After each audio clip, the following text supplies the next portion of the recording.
Hi guys, welcome back to my channel. Please excuse the state of my face and hair and everything. The UK has decided to set itself on fire and be very hot, and I am not a summer child. I do not cope with the heat. Tink's not coping with the heat. She's down here somewhere. Button, who's probably going to start shouting in a minute, is out in the hallway. She's not coping with the heat and it's my fault. How dare I not fix it? But enough about that. We've got another locked library book. This is the June's month. Don't remember the theme because I never remember the theme. Does it say on the back? No.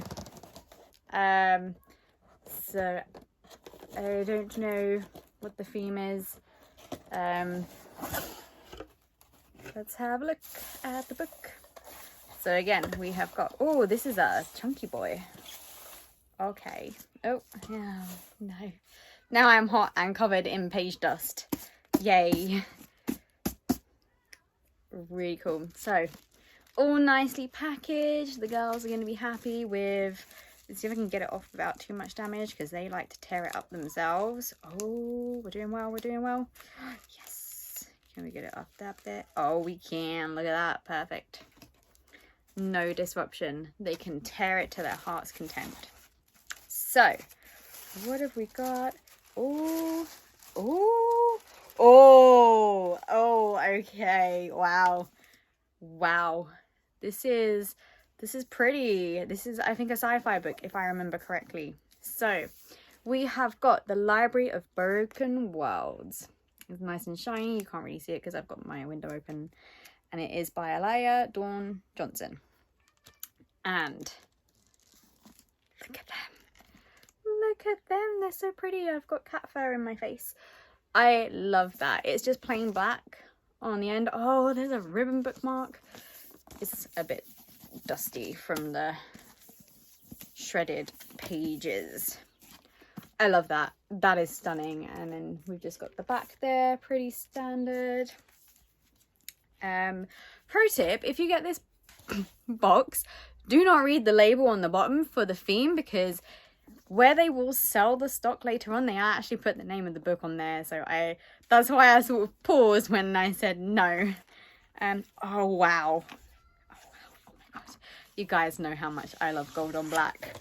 Oh, look what it is. That is stunning. Oh my god. Yes. Just plain on the inside.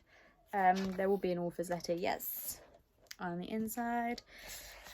Plain on the back. Pretty yellowy bookmark ribbon. I see you. Why can't I reach you though? It's too hot. I can't brain function. Okay, lovely book ribbon. Pretty, so pretty. Let's put that at the front.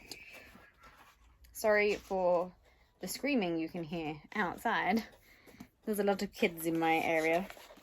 Let's put this back in. Oh, this is so pretty. Okay. So, the Library of the Broken Worlds. So, in the winding underground tunnels of the library, the great celestial peacekeeper of the three systems, a terrible secret lies buried.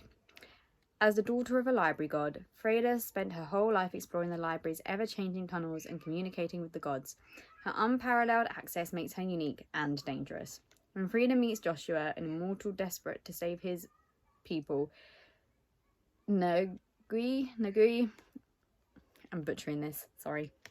A disciple from a persecuted religious minority, Freda is compelled to break ranks with the gods and help them, but in order to do so, she will have to venture deeper into the library than she has ever known. There she will discover the atrocities of the past, the truth of her origins, and the impossibility of her future. With the world at the brink of war, Freda embarks on a journey to fulfill her destiny, one that pits her against an ancient war god. Her mission is straightforward: destroy the god before he can rain hellfire upon thousands of innocent lives, if he doesn't destroy her first.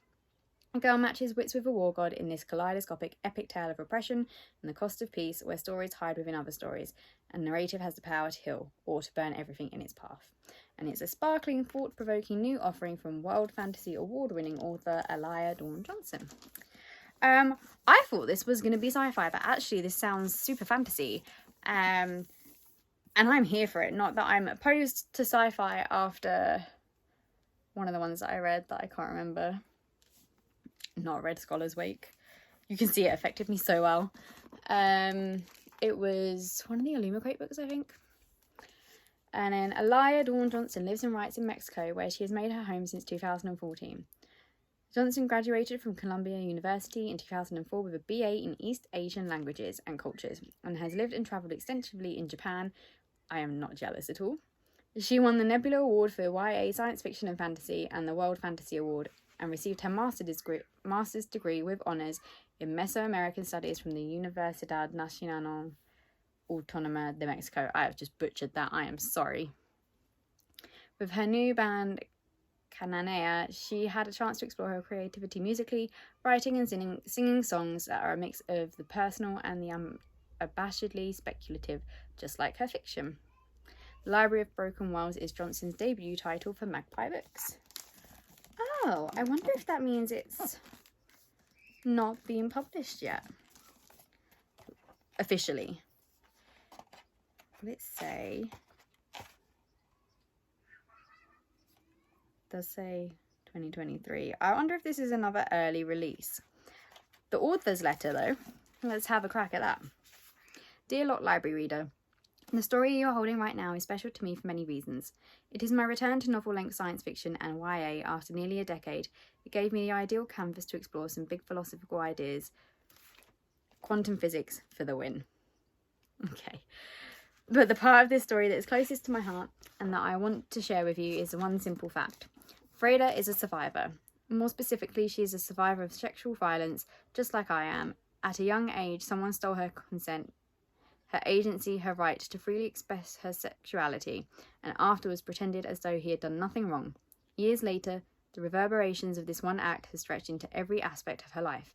Her self-worth, her self-image, her ability to trust in healthy relationships she has formed with others, her ability to trust in the reality of her own experiences have been tainted by an act whose violence she has, with the desperate silence of survival, turned onto herself.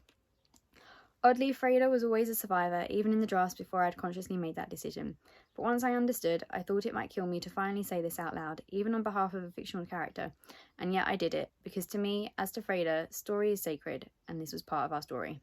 And spoiler alert, I didn't lie. Like a lot of things with recovery from trauma, what seems like self-immolation from one angle feels like most inevitable relief from the other.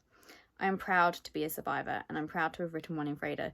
This character has been my companion through some of the most difficult and rewarding years of my life, and her journey has paralleled my own.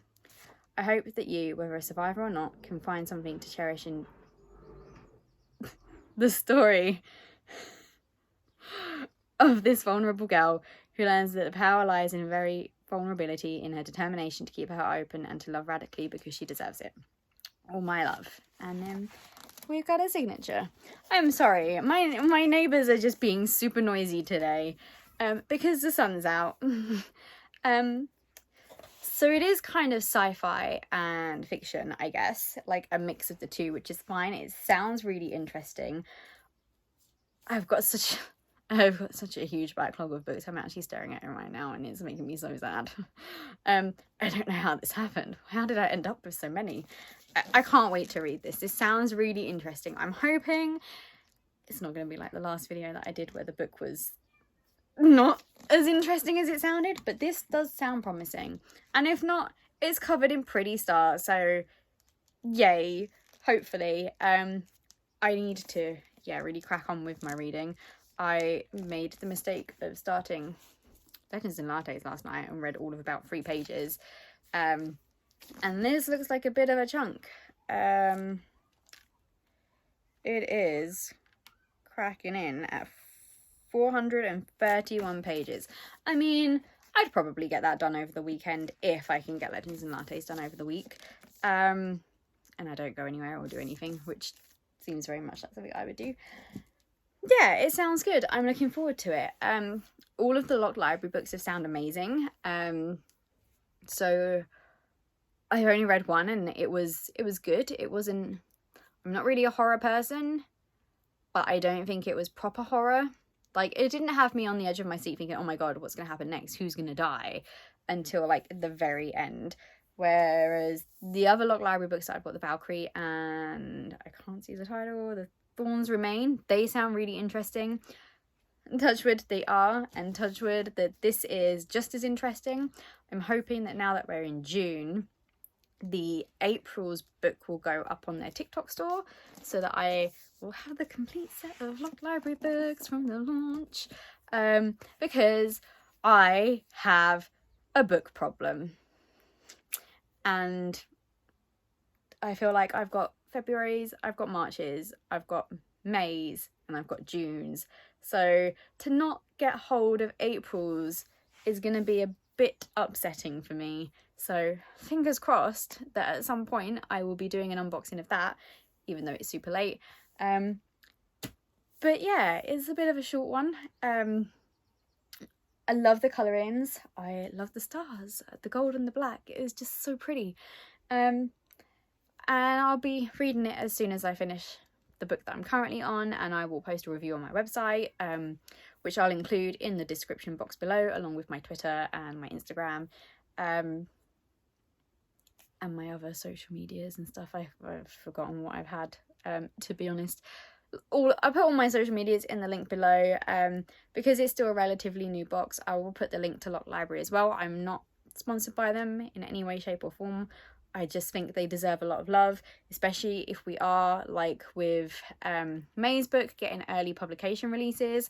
I think that's so amazing and so cool that they're able to do that for us, because obviously it's the publishers directly. I think they deserve a lot of love. They have been amazing with the sprayed edges and the cover arts and stuff from the get-go. I know some of the other places can be a bit hit and miss, and sometimes you just get plain sprayed edges or you'll get ombre edges. But let's face it, we are all living for like the super customized edges like this. And the Lock Library have consistently been providing that from the beginning. If you like this video, please drop a like. Let me know if you've read this book, if you're planning on reading it, if you've had an advanced reader copy, if it's not been published yet.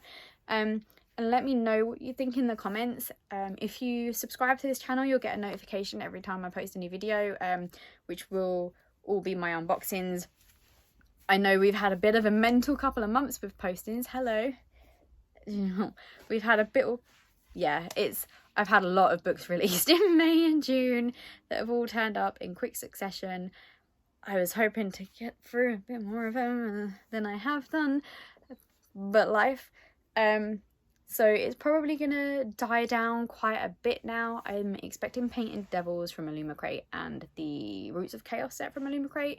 I think all my Fairy Loot pre-orders have come already, so we are just gonna soon be dropping back to the monthly boxes, which is a bit sad but also kind of great, because I really need to catch up on books that I've got. But yeah, if you subscribe, you'll get notifications whenever I post a new video, and it just lets me know that you like this kind of stuff. I don't know why I'm doing that, because the books are on the floor. So yeah, I will catch you for the next video. Thank you for watching, and I'll see you soon. Bye!